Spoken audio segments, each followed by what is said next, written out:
forever chemicals are a prime case study in the deception that Dr. Michaels was talking about. Can you explain some of the tactics or describe them for us? I mean, they basically used every tactic in the playbook, starting with suppressing their own internal data. So as early as the 1960s, the two main manufacturers of these chemicals, Dupont and 3M, knew that they were toxic.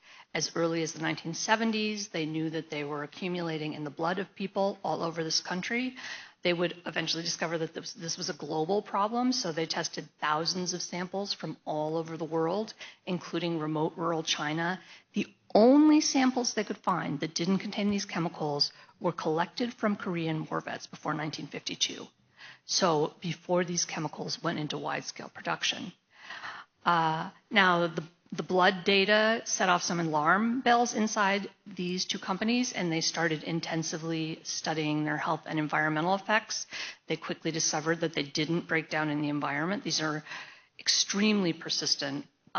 They persist, for thousands or even millions of years in some cases, that they had a devastating effect on lab animals, and that they were associated with all kinds of serious diseases in workers, everything from kidney cancer to birth defects.